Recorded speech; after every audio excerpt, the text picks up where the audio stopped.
Hey, what's going on, dudes? My name is Asian Psycho, and we are back. This goddamn vent stuff.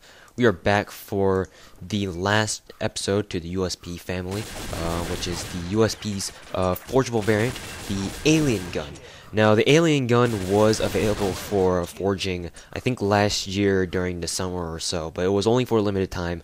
But it was definitely for anyone who forged it and used it. Most people did love it, and it was a very strong handgun, and it was kind of quirky, but whatever. It was really good nonetheless, and I think there are still some people using it there, as you can see in this gameplay. At the time of this recording, I do not have the actual gameplay, so I don't know who I'll be getting help from, but the description will have your shout out, because obviously I can't go forward in time to know who you are and then come back in time to re-record this audio.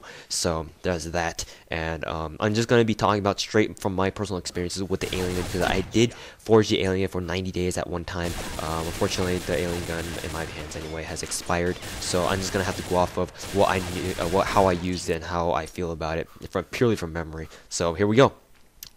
Now, the alien gun, I tried looking up its stats on the Column Arms wiki, except even the wiki does not have the statistics for the alien gun. So if any of you guys can somehow pull those stats from somewhere, hopefully not from your asses, but if they are legitimate stats and you guys can prove that they are indeed legitimate, I would like to know the stats on this weapon, because it is very interesting anyway.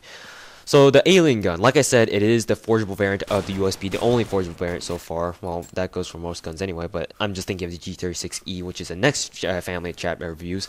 The G36E has had it now has two forgeable variants, the Ulittide Persuader and the Gewehr 43, but one of them is out of season, technically speaking. Right now, and only the Gewehr 43 can be forged for the G36E, and that's just what I mean. The USP currently does not have a forgeable variant, but the alien gun at one point was its only forgeable variant, and it was indeed very good. Now, a couple things I do remember about the alien gun. The alien gun was very powerful per shot. It was comparable to It was like the USP, but then it had the full spammability characteristic that the G23 and the K5 had. So imagine the USP being able to be fired at G23 or K5 speed. That was the alien gun's fire rate in a nutshell, and it was very powerful. You could take down people like almost nearly instantly if you got all your shots in at close range. So indeed, it was very powerful. It's because it's the alien gun, so to speak. Lots of people used to call it the ray gun. I myself called it the ray gun. Pretty much half the time I had this thing. So if you guys hear people talking about the ray gun, this is probably what they mean. The alien gun is indeed looks kind of wonky. It looks like a futuristic kind of laser pistol kind of thing, but it does indeed shoot bullets for whatever goddamn reason, and the reload animation is kind of quirky too, but it is very fast. The reload animation is extremely fast, and as you guys can see, I'm not going in any particular order. It's just what I think about it, but I think I should go in order. I'm going to bring up my little stat chart that I have ready for me, that I can talk about down the line. So let's see. So recoil, spread, kickback, controllability, all those stuff, they can be compared to just the original USP itself. The spread, the center speed was fast enough that no matter how fast you shot the alien gun, the alien gun would pretty much have the exact same spread as you would just walking around normally without shooting it at all. So center speed was very good, so you could put bullets in people on target very easily. Recoil kickback wasn't too bad either. I don't remember the alien gun having too much recoil kickback, so that was a good thing. And overall controllability was really good on the alien gun, coupled with the fact that it can fire as fast as G23, and it had about the same damage. I think it's lower than USP, but only by a little bit. Definitely more powerful than the G23. You could definitely take down people very quickly with the alien gun. And everything else, like the trivia stuff, like the sprint drawback. Obviously it's a pistol, so it's got to be pretty fast. Draw speed. The alien gun is I think it's one of the few handguns in Common Arms that has a completely silent draw time or draw animation. All you need to do is just whip it out. That's what she said, and it was good to go. You didn't have to cock back the handle, the slide, whatever you want to call it, in order to fire the gun. All you need to do just pull it out, and you were good to go, and it didn't make any noise whatsoever.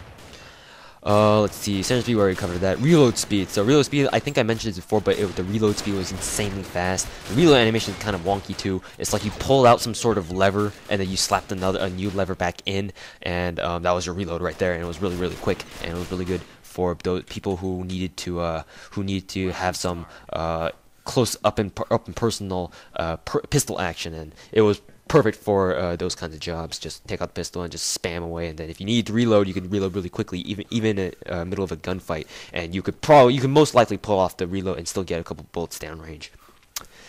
So key physical characteristic, like I said, it does look like a freaking alien gun. So I mean, there you go. Let's look at the picture. Anyways, hopefully you guys can see what's on the screen in front of you. And moving on to the ammo capacity. Its ammo capacity was characteristic of a G23. It had 15 rounds in the magazine. I don't know what it's called, but magazine, whatever.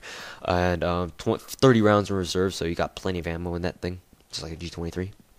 And attachment options, I wasn't aware of this at first when I first looked on the Commodore's wiki, but apparently there was a bug with the alien gun that at one point you could attach modifications on the alien gun, and like an extended magazine or silencer. I guess that's what you could attach on it. And for whatever reason, even though it doesn't look like it's able to, the alien gun at one point was even able to attach a scope on it. And what would happen was, according to Combat Arms Wiki, I'm just quoting off Combat Arms Wiki here, just quoting them right now, the scope would appear to be attached to the gun's magazine sideways, but still function correctly. So there is a picture indeed in the Combat Arms Wiki that shows the modification bug where the scope, if you put a scope on the alien gun when you could do that through a glitch or a bug, whatever, the scope would indeed look kind of crooked, and it's like, how would that even be possible? But it still functioned properly, and I would have liked to try the alien gun with some sort of scope on it. I never tried it because I don't really use scopes on pistols, but that would have seemed quite fun.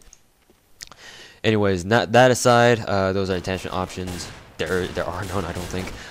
Muzzle noise, it's a very loud handgun. That's one of like the only drawbacks it has. It's a very loud handgun, and people can hear you from pretty far away using the alien gun, so you're gonna be attracting lots of attention.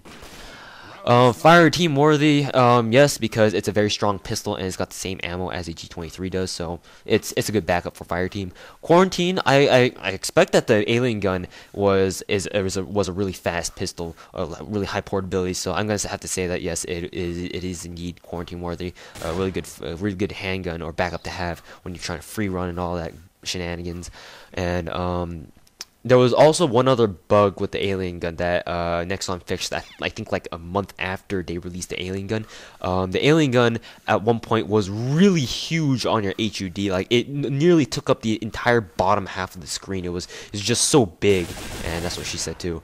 And Nexon noticed that and said like, yeah, the HUD is kind of big on the size of the alien gun on on the player's HUD was kind of big, so they went ahead and fixed that. So after the post patch alien gun, the alien gun returned to its presumably normal size, and it only took up like a small portion of your bottom right quarter of the screen of your HUD, so it was a lot more convenient using it with your peripheral vision and whatnot. I especially liked it because, as you guys probably may or may not know, I depend on my peripheral vision a lot whenever I play Combat Arms. It just helps me pick up enemy movement and detect like stray movement that I know that's not my teammates, so it helps me win some gunfights and pull off some good flanks on enemies. Ow. Anyways, so for my frank personal opinions, the alien gun is arguably one of the most kick-ass guns. I don't know if about the best, but I'm pretty sure most people or many people would agree that the alien gun was indeed very, very good. There's no denying it. The alien gun, you could argue that the alien gun deserves a place amongst the top pistols of combat arms up there with the USP tactical and the tactical SE, K5 SE, K5 SE camo, what have you. But I don't know. I need to use the alien gun a bit more, but obviously since you can't forge it right now at this current moment in time, I don't know if Nexon will bring back the alien gun ever again. But until they do, the alien gun won't necessarily be up there amongst the best, but it is indeed one of the best. And yeah. This will effectively conclude the alien gun review, and hopefully I will have procured some, or is that even a word? Secured some gameplay for you guys to complement this audio commentary. And yeah, thanks for watching, guys. This will conclude the USP family, the 26th chapter of the Exploring the Arsenal series, featuring me, Agent Psycho, aka Total Sniper 98. And the next chapter is going to be on the very controversial but highly popular G36E assault rifle. So until then, guys, thanks for watching, and I'll hope to see you guys next time.